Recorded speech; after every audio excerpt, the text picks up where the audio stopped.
Well, good afternoon. This is Jeff Myers, Director of Academic and Membership Affairs at the NCAA. Joining me today will be Dan Dutcher, Vice President of Division III Governance, and we'll be presenting today's Division III webinar regarding name, image, and likeness.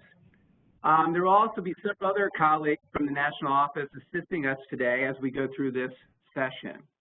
This presentation will look very familiar as we presented similar material through previous webinars as well as the convention.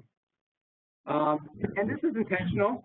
As we expand the scope of this outreach, the message is consistent regarding why this is an issue for the association and for Division III specifically.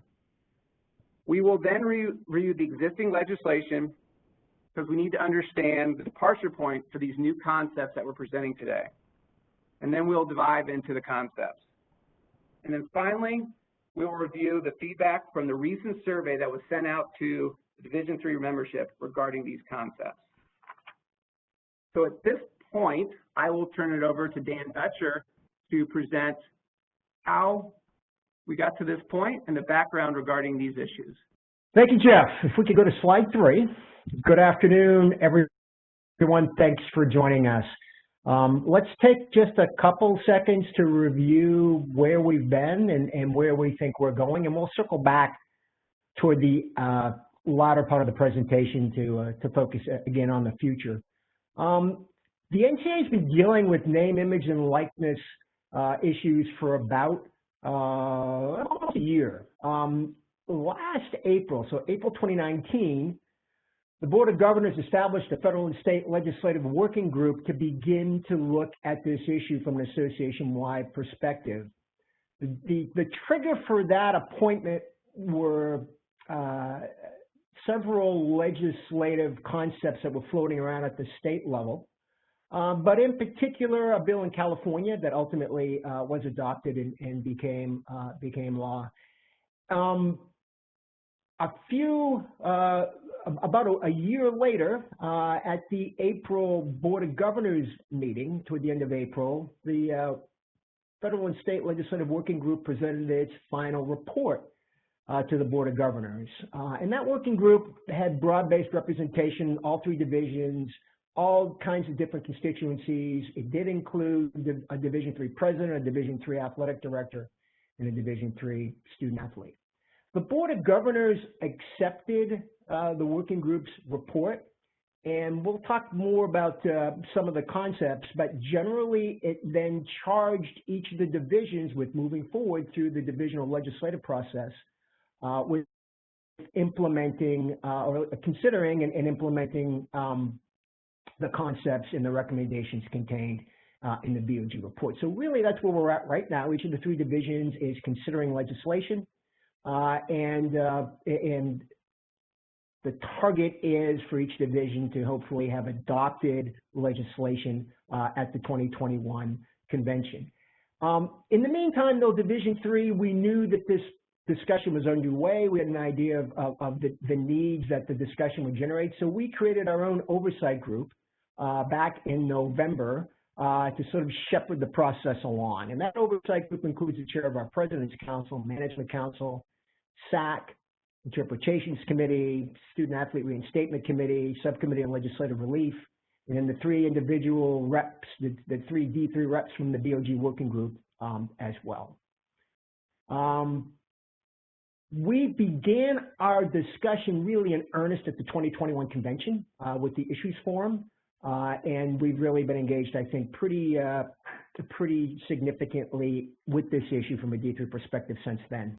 The committee that's probably taken the leadership role, there are really 2 committees that have taken the greatest leadership role in this issue. It's our Interpretations Legislation Committee and our Student Athlete Advisory Committee. But in particular, the February meeting of ILC is the meeting at which I think significant legislative concepts were established. But again, that wasn't done in a vacuum. The committee looked very closely at the feedback that we received during the Issues Forum, which was terrific. You know, we had over 900 delegates involved and about 100 roundtables. Crafted legislative concepts, and then those have been actively involved under review within the governance structure since then. At the April SAC and Management and President's Council, a series of meetings. Those legislative concepts were reviewed and were endorsed. As Jeff mentioned, we've presented those in a couple different webinars, one in April and then one earlier this month. And then I think significantly, and we'll circle back to the results of this later on in the presentation, in June, early this month, we sent out to the broader membership a feedback form to give folks an opportunity to respond to the concepts. That went to D3 athletic directors, presidents, commissioners, and SAC members.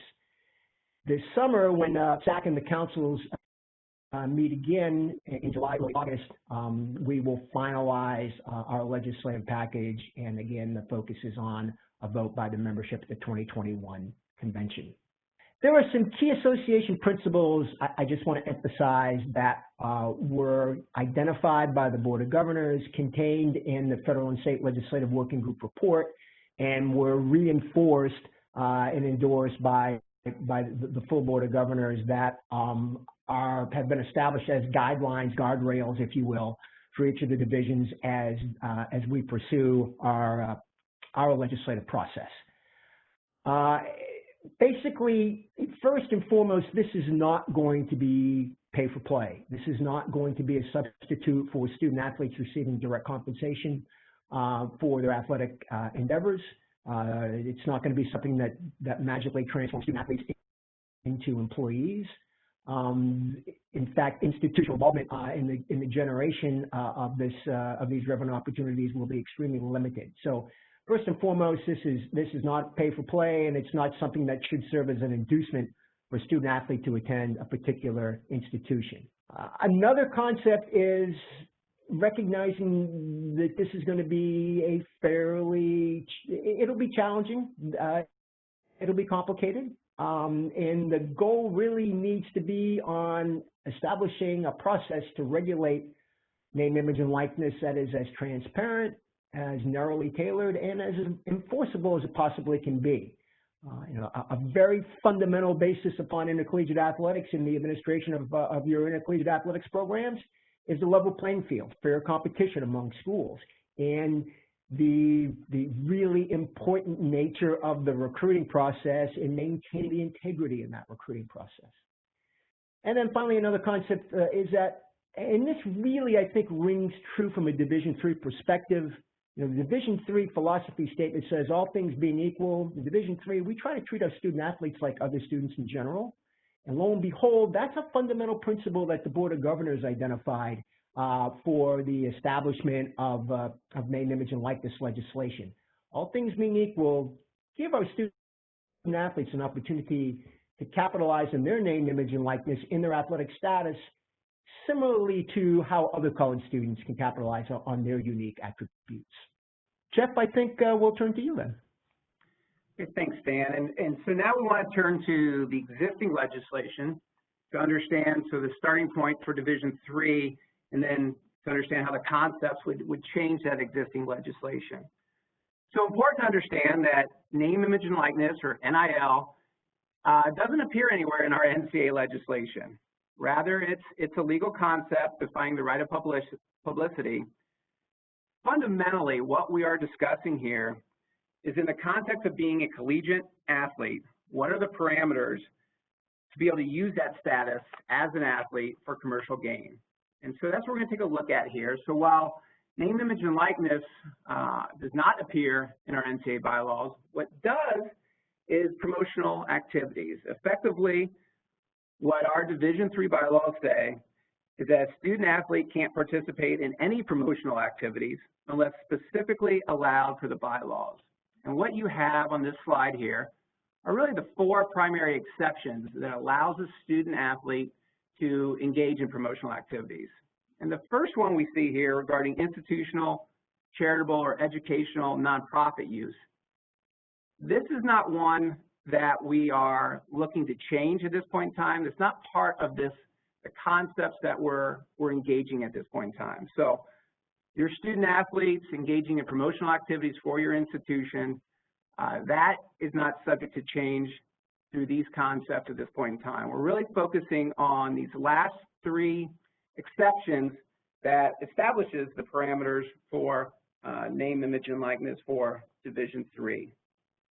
And the common thread through those three exceptions is that for Division III, the student athlete may promote their own work product or a third-party product or service, provided they don't use their status as an athlete to so promote. And this is generally more flexible than the other divisions, and we'll discuss that a little bit as well.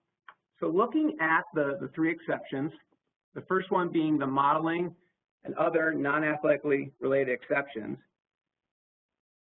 When we look at a Division III student athlete endorsing a third-party product or service, this is the primary exception that we look at that would allow that activity. And what it effectively says is this can happen provided these three conditions are satisfied.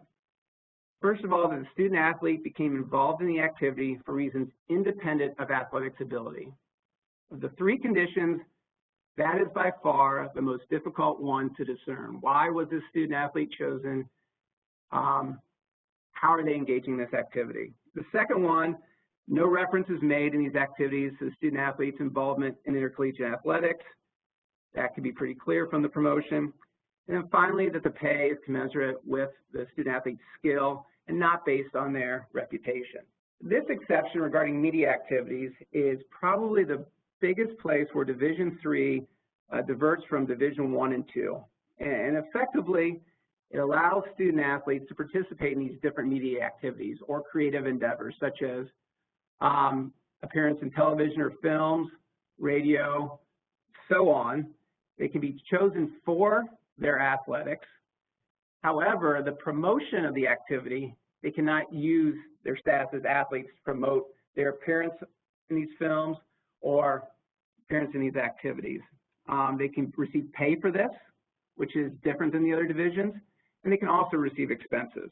And then the final area I want to review in the current legislation is a student athlete's own business. So effectively, through interpretation, what this has established is that a student athlete may promote their own work product, their own service, but they cannot use their status as a student athlete to so promote. All right, well, now we want to move to the proposed legislative concepts. And so based on the background that Dan explained to you and an understanding of the existing legislation, the Division III Interpretations and Legislation Committee really dug into this issue and developed these potential concepts for consideration. These concepts, as I think Dan mentioned previously, have been reviewed by the Division III National Student Athlete Advisory Committee, as well as Management Council, President's Council, as well as several other committees. A survey was also sent based on the concepts as we're presenting them today. And again, as Dan suggested, these concepts and the survey data will be reviewed together by the councils and committees this summer to determine what the legislation will look like going forward. Now, when the Interpretations Committee developed these two concepts that we'll look at in just a moment, there are several principles that were important as they started getting into the details of these concepts. And there's 6 of them I want to mention here. The first 4 on this slide. The first one has to do with this concept of fair market rate.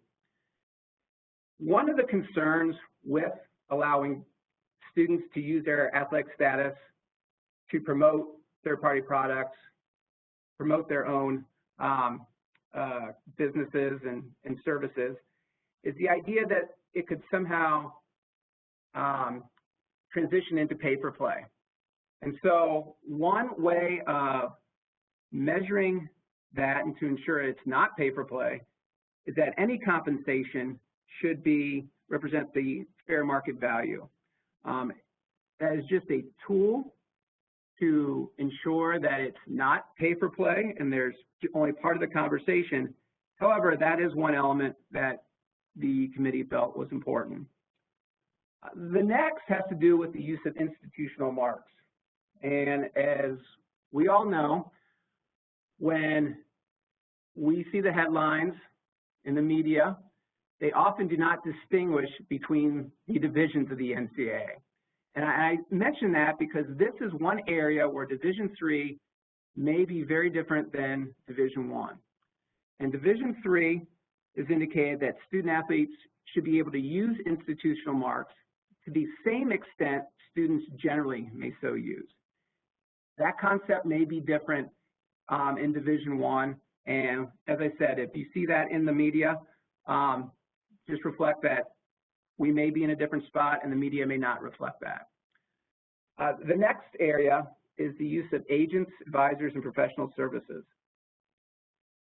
Certainly this is an area where Division III, as the entire association, has been very restrictive regarding the use of agents, professional services, and so on. However, with respect to use of name, image, and likeness, not with respect to marketing one's athletic ability for professional athletic opportunities, but rather to market and help manage name, image, and likeness, the committee realized that student athletes cannot do that on their own and would need the assistance of professional services, and therefore these concepts going forward would have to allow for greater latitude for student athletes to use those services. And then the final one on this slide, institutions may not use promotional opportunities as a recruiting inducement. Again, these were one of the concerns with allowing greater flexibility on NIL, that it would creep into the recruiting environment. Again, this would not be allowed as part of that. And the last two principles before we get into the specific concepts, institutions may only support student athletes activities to the extent they support students generally. So again, this should not be pay for play. Institutions should not be involved with these student athletes except and to the extent that they're involved with students generally. And then finally, the specific reporting and disclosure requirements are not yet a part of these concepts. I know Dan will mention some of the survey feedback on this topic, but we'll be discussing that later in this session. Jeff, a few questions have come in. Before you get into the two concepts, can I ask some high-level questions for you? Sure. Okay, so the very first one that came in, and if you're going to get to it, well, tell me to hold, but is what if the student athlete is promoting athletic products that are produced and sold by their parents or their family members, or maybe even through the media? And I will ask you to hold on that when we get into a little bit more detail of concept, really concept 1 and 2. I think they could go over both. So I'll come back, my fault. And then the other one is, does marks mean logos? They do. So that's a great question. When we talk about institutional marks, we can be the logos, trademarks, and I know many of our athletics departments have several logos, but that's what we're talking about in that context. And in that same vein, which I think will help set up the next slides, Jeff, could you give an example how a student athlete might use an institutional mark or logo? Sure, and this is where I think it would come back to the institutional policies on how they're managing their own marks and logos. So what these concepts would suggest is that the student athletes could use them to the same extent students can. So it's not that they're affording them any greater rights, but the key piece is they're not having greater restrictions on them. So how would you use that? It could be a variety of ways. If they are promoting their own product and whatever that may be, and they've gotten permission from the institution to use their logo. So in that advertisement, it could be Louise McCleary, field hockey student athlete, and there's the mascot from the institution on the web page for your advertisement. It could be, they could be promoting a third-party product, so a local restaurant. And when Louise's face pops up on that commercial, she is wearing the institution's T-shirt with the logo on it. So there could be a lot of possible different examples, but the key piece is that the policy would apply across the board to students and student athletes similarly. It wouldn't be a greater allowance nor a greater restriction. So the first concept that the Interpretations Committee developed had to do with a student athlete's own work product and service, and effectively that they would be allowed to use their status as a student athlete to promote their own work product and service. So going back to existing legislation, they can promote their own work product, but they can't use their status as an athlete. This would allow them to take that step forward and to use their status as an athlete. And the rationale, again, ties back to the principles Dan mentioned, and specifically that student athletes should be allowed to use their name, image, and likeness in a way similar to students generally. Specifically with, is there a compelling reason to differentiate? The committee structure has not determined that there is any compelling reason to differentiate. We talked about the principles as part of the regulations, but not a compelling reason that this concept should not go forward.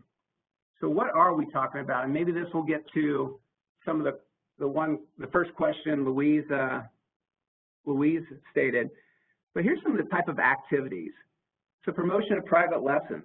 So right now, student athletes can give private lessons, but they can't promote themselves as athletes or market themselves as athletes in offering those private lessons. Promote their own camp or clinic. Right now, they can't conduct their own camp or clinic. This would open that up. Paid for autograph. Monetizing social media platforms, and we are seeing that more and more. And oftentimes, what they're following has very little to do with them being student athletes, but their student athlete status is certainly a part of that social media platform. This would open it up and allow student athletes to monetize those social media platforms in which they identify as student athletes. Here's the question. Would student athletes be permitted to promote products and services using their athletic reputation but not get paid for it? So would they be allowed to promote commercial products or services and not get paid for it? That would not be a violation of these concepts going forward. I'm not sure the rationale for doing so, but it would not violate these concepts. These concepts as far as pay is to ensure that they're not being paid above the going rate and that it essentially becomes pay for play as opposed to pay for promoting these services. But it doesn't talk about being paid below the going rate. So the second concept has to do with third-party products or services and allowing student athletes to use their status as athletes to so promote. And again, we talked before about existing legislation that allows them to promote those products or services without being chosen because of their athletic status or using their athletic status in the promotion. Both of those existing requirements would no longer be applicable. They could be chosen because of their athletic status and certainly used as part of the promotion. But again, I want to stress no institutional involvement in procuring these promotional opportunities for student athletes. And again, they're not part of the recruiting process. So what are we talking about here? Again, I'm sorry, before I jump to the examples, again, the why is the same as with the first concept. Student athletes should be able to use it in the same manner, their NIL in the same manner as college students who are not student athletes. So what are the examples we're talking about? Very simple, payment for appearance at a commercial establishment. The local restaurant would like the student athlete to be there, promote the appearance of the local student athlete, and hope that helps promote their business. A typical commercial. What we see, I think, most at this point in time is this idea of brand ambassadors. So student athletes have a following on their social media account, and companies are asking those student athletes to promote their specific product based on their following. Currently, if the student athletes are identifying themselves as student athletes on the social media platforms, that's not permissible. but this would open it up and give more flexibility in that space. Providing testimonials. We do see that currently quite a bit in Division III, where a Division III student athlete has an injury, and the medical practice that has treated that student athlete and has enabled that student athlete to get back on the field wants to use that student athlete as part of a commercial, part of a goodwill story to promote their practice. We've seen quite a few of those type of questions. That's not currently allowed, but under this concept, it would be allowed. I am not going to get to great detail here on these additional considerations because Dan is going to address those specifically with the survey feedback. These were some of the issues that came out of the final report of the federal and state legislation working group on these topics. These were additional issues that the Interpretations Committee looked at and wanted more feedback and sought that through the survey, and ones that Dan will follow up with you all in a moment. Can you, we've had this question before, but can you provide some clarification on who might determine the fair market rate? Would it be done by an NCAA legislative body? Would it be done by the something, that would determine the fair market rate? Would it be up to the institution? Would we just work with the student athlete if they said, yes, this is a fair rate? And the fair market rate is really more of a tool as opposed to a condition of these concepts. And so what I mean by that is a tool. It's a tool to take a look at what the student athlete is paid and to ensure that they're not being essentially pay for play. And so there are some situations that certainly be very clear that there is a comparison on what that fair market rate may be. Other situations that are not going to be as clear and have to look at the total circumstances surrounding that relationship to ensure it's not pay for play. But as far as who is making that determination, there is nothing currently within the legislation that dictates who is making that determination or who can make that determination. It's effectively, at this point, left to the institutions to, if they have concerns that it is a pay above what would be normally be paid for that type of activity, to start asking questions and to look at that relationship between the student athlete and the company that they're doing business with. Now, I know Dan, in his next section, will talk a little bit more about the compliance responsibilities and potential third-party companies that can assist in this type of action. And so I will let him elaborate on that piece. But before that, again, Louise, if there's any other questions, we can. There are, Jeff. The next one is, could an autograph session be part of a personal appearance at a commercial establishment? It could, and that's how I would, when the Interpretations Committee was looking at this issue of autographs, that's kind of the more common situation that we expected to really apply here, and where it would be in conjunction with an appearance at a commercial establishment.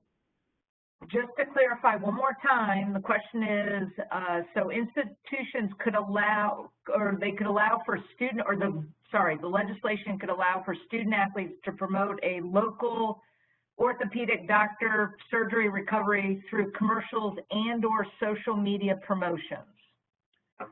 Under these concepts, yes, they could do that. So Dan, here you are. Awesome, thank you very much. So let's go to the next slide. As Jeff mentioned, there were a series of sort of other issues that we were curious about that have been identified in the Board of Governors report. There are also the basic concepts that the Interpretations and Legislation Committee had developed with input from SAC and the other committees I mentioned. The survey really tried to tee all those issues up and give us some membership feedback, and we received over 300 responses, which is terrific, especially this time of year and all the things that are going on. So thanks for that. Heard from nearly 250 ADs. We heard from almost every conference commissioner, 74 presidents, and 27 national SAC members. So thanks to everybody who took the time. Your feedback's really valuable. Let me just give you a little sense of what we heard regarding the various issues that you heard Jeff review in the last few minutes. Concept number one about work, product, and service, and allowing student athletes to sort of benefit from their name and likeness on work, product, and service. More than 2/3 of the respondents agreed that student athletes should be able to do that. The one exception where there was probably not a consensus related to autographs. So with the autographs piece, there was a chunk of folks who said yeah, a chunk of folks who said no, and then another chunk of folks who said not sure, maybe we need to discuss this more, maybe we need more information. So generally, other than putting autographs to the side for additional discussion, the other concepts you heard Jeff describe related to work, product, and service, good support. Concept two with endorsements. Again, 2/3 or more agreed that student athletes should be able to do endorsements, appearances, testimonials, commercials, their product, services, etc. There was something on the slide that identified additional issues for discussion that have been flagged by the BOG working group. Potentially prohibiting student athletes from endorsing or being involved with endorsements for certain types of products or services. Things that might be inherently objectionable, at least to some athletic administrators, at least to some institutions. What am I talking about? Well, for example, potentially alcohol, tobacco, sports gambling. You can probably come up with others, I'm sure. But generally, is there concern about not allowing student athletes to endorse those kinds of activities? And 90% of the respondents said, yeah, we think the legislation should address prohibiting student athletes from doing that. How might that prohibition take place? Would it be something that would be a laundry list in the legislation? Would it be something that would leave the determination of what is acceptable or not up to the institution? That's something we probably need to spend more time on and would love your feedback on.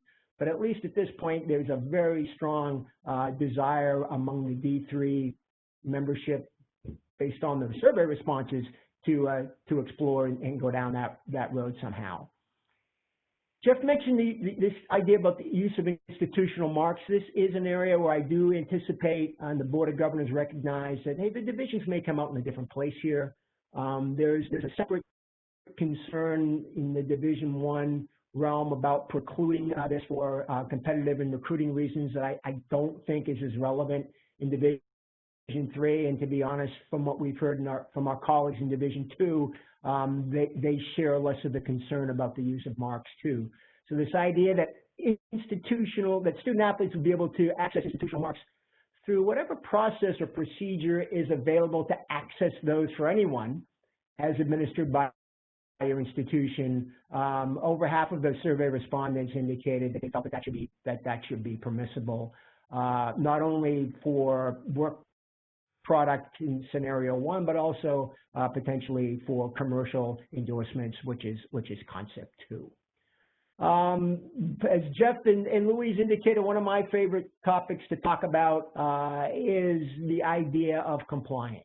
And how are we going to, once the legislation is adopted, how are we going to implement this, and who's going to do what? And if you think about it, this is a really challenging issue. It's too easy to forget about the fact that once we approve this legislation, we got to make it work. This is new. It's new for you at our member institutions. It's new for our student athletes. This is a whole new marketplace that they will be able to enter, and we want to set them up for success in this marketplace.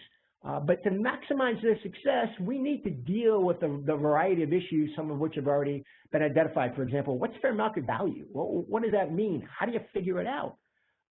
If you think about it, we're really talking about at least three, and I would argue more realistically, 4 entities that have a stake in the game when it comes to implementation. First of all, the student athlete. Second, the student athlete's institution. Third, the commercial entity. So those are the 3 players, and then I could argue there's a 4th player behind the scenes, and that's the NCAA, because if something falls apart in the relationship between the 3 I just mentioned, the NCAA could get involved if there's an institutional violation somehow. So that's a complicated triad, or 4, I guess, a square. And so how do we address this?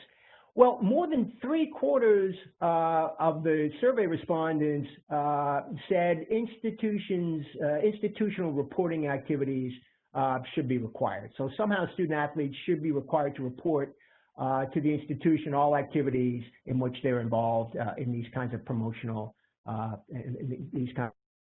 promotions. Can you handle that at the institutional level? Well, 2/3 of folks were at least somewhat confident that institutional athletic departments could fulfill these various responsibilities. But on the other hand, when we asked for a concept that I think we're also very interested in across the board for all 3 divisions, the idea that maybe we could engage a third party to help coordinate these relationships and help oversee and implement the compliance responsibilities that come with all of this. Over 90% of the responses said, yeah, we're interested in the association ensuring that our schools and conferences and our student athletes have access to resources that will minimize the administrative burden. And if that includes third-party services, absolutely, we're interested in talking about that. I would share, I've been in a couple of sort of preliminary interviews with firms that actually do this for professional athletes. They're involved, for example, with the athletes, with the union that the athletes are involved in, with the club that the athlete plays for, and with the commercial entity.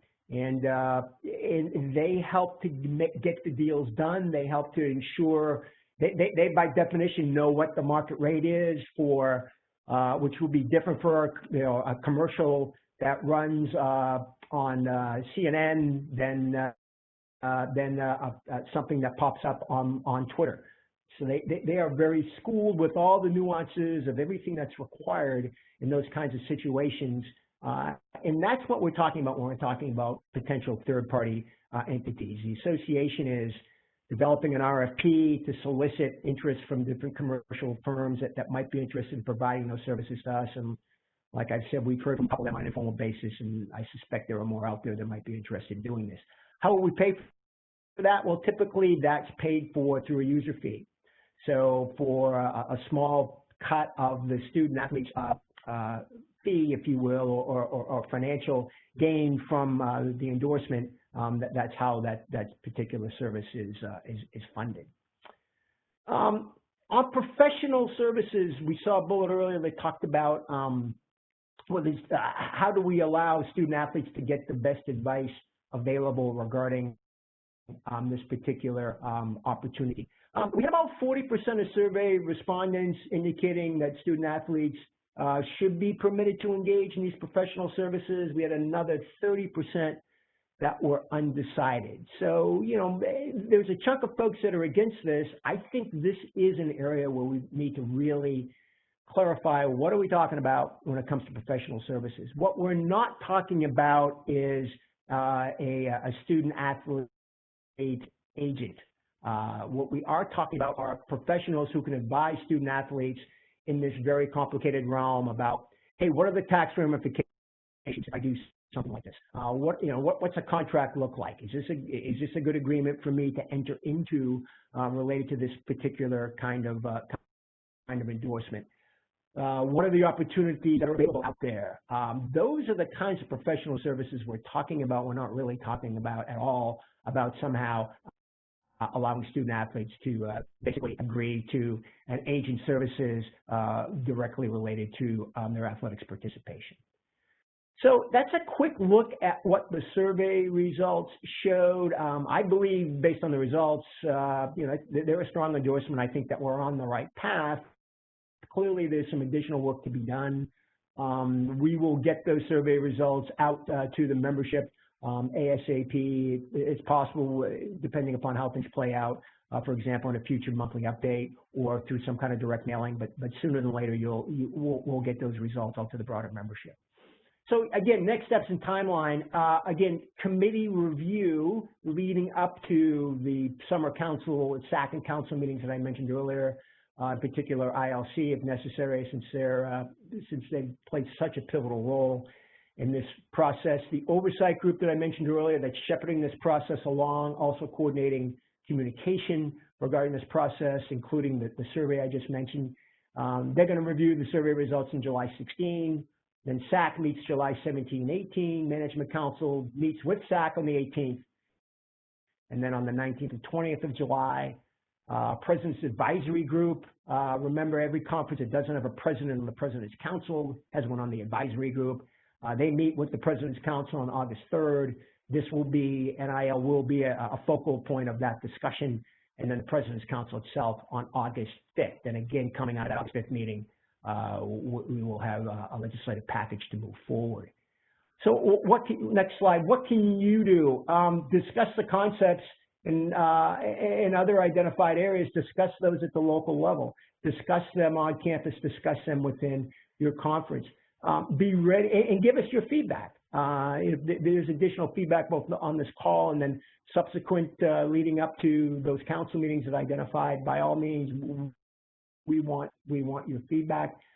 Be ready for the final round of information that comes out after the summer council meetings, and again, prepare for the convention discussion and the convention vote.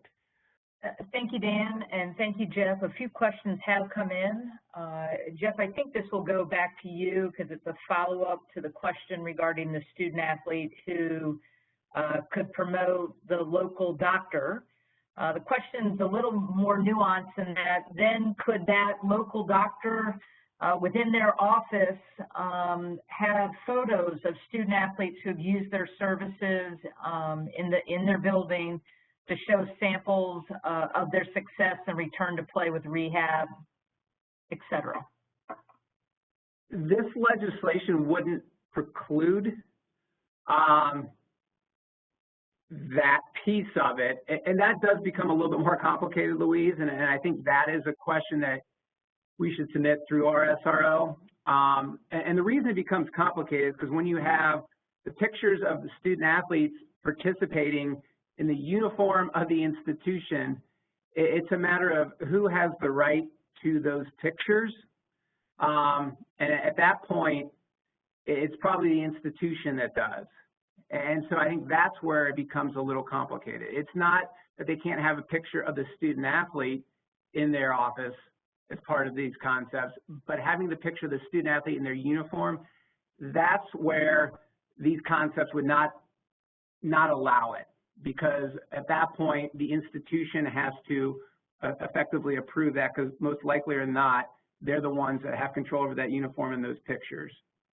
So I think that piece is a great question. I would ask that it does be submitted to our SRO, that we can help develop that more fully for these concepts. So thank you for that. Thank you. Yep. The next question is a three-parter, but they should be short answers, I believe. So the first one is, after this presentation and the feedback, the question is, are autographs still under consideration for inclusion in the legislation? Yes. So they're still part of this original concept. Obviously, Dan talked about the survey data. So that's something that'll have to be further discussed with the committees and with the councils. Okay. And you made it clear that institutions could not be involved in arranging the autograph session, correct? That's correct. Okay. And then the last question, which is, it goes in sequence, but could the institution make a local business aware that these types of autograph sessions are now permissible? So I do want to go back to the previous one about can the institution have autograph sessions. If those autograph sessions are for the sole benefit of the institution, that's currently allowed and wouldn't change as part of this. If it's for the benefit of the commercial service or the commercial company, or for the student athletes, it's at that point that the institution can't be a part of it. And then to the last point, the institution can educate its boosters, its local establishments in any way that it's to educate them on the existing legislation. If it goes the next step and says trying to arrange these activities for their student athletes, I think that's where it crosses the line. But as far as just pure education to their boosters, to their local companies, that would be permissible. Jeff, this may also be a question for RSRO, but you and Dan discussed that the survey said, yes, there should be some prohibition. It mentioned sports gambling. The question went a little beyond that to say, could student athletes do promotional activities for maybe a casino? So, yeah, this is Dan. That's one of those areas that I think we need to just carefully consider. Again, depending upon who makes the decision, if it's done on a national basis, it's going to take a deeper dive in terms of clarifying what's what across the board when it comes to gambling. Again, if it's left up to the institution, there may be more wiggle room there to distinguish, one form of gambling versus another. But let's be frank and remember that the current evolution to permit sports gambling at pre-existing casinos or online sports gambling, that evolution continues to move forward. So ultimately, it may be a hard decision to make. And Dan, I believe you covered this, but the question is, with the potential third party, would they handle reporting to and from institutions? Would they run conflict checks for either values or other sponsors? Potentially, yes. And so, for example, that's how at least one of the firms I'm familiar with literally does that.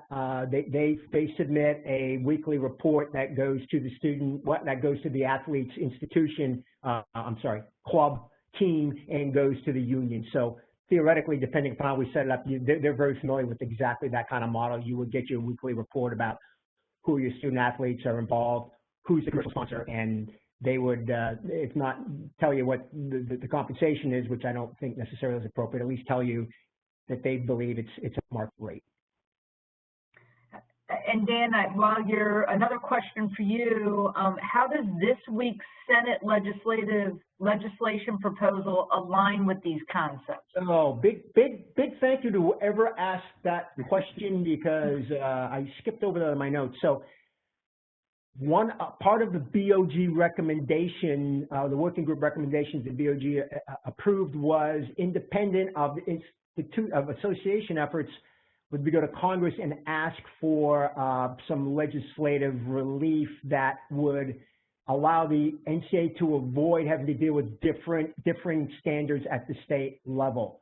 And so, for example, looking at Florida as an important focal point, Florida about a week or so ago adopted legislation that would be effective July 21. That would apply standards similar to the California standard. At the same time, speaking of Florida, Senator Rubio yesterday introduced a bill that would establish a preemption and clarify that NCAA rules in this area would supersede state rules, and would also give the NCAA some antitrust coverage when it comes to lawsuits generated by NIL, just as an example. So we're very actively involved, our DC office, our national office leadership, very actively involved in trying to pursue relief at the federal level, and we believe we have bipartisan support to try to get that done. Very challenging, but we're hopeful. As we're Meanwhile, what we have to do, though, is we've got to continue to focus on fulfilling our responsibility to our student athletes and from a show of good faith and adopt things on our end. Sorry, Dan. Thank you so much. Jeff, we're just running close on time. I just wanted to ask you two last questions. There was a slide that mentioned pre-enrollment name, image, and likeness. I'm not sure if it was touched upon or if you could quickly highlight that, and then I have one final question. It wasn't touched upon, and thank you for raising that. I'd skipped over that piece. So what the committee looked at there with respect to pre-enrollment NIL is sort of a recognition that currently all three divisions are in different places regarding that legislation. Recognizing that while the focus has been on student-athlete use of NIL, what they wanted to avoid was, by not addressing pre-enrollment at all, they could unintentionally create a situation where the standards for prospective student-athletes were more stringent, more restrictive than what they would be for student-athletes.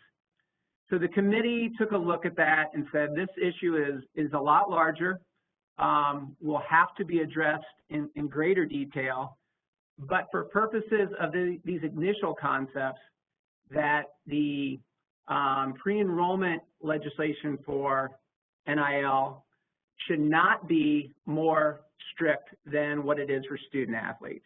So it's a part of these concepts in that way, with an acknowledgement that there is going to have to be more in-depth review over the next couple years to get a better feel for it. But at the very least, the standard should not be more strict than what it is for student-athletes.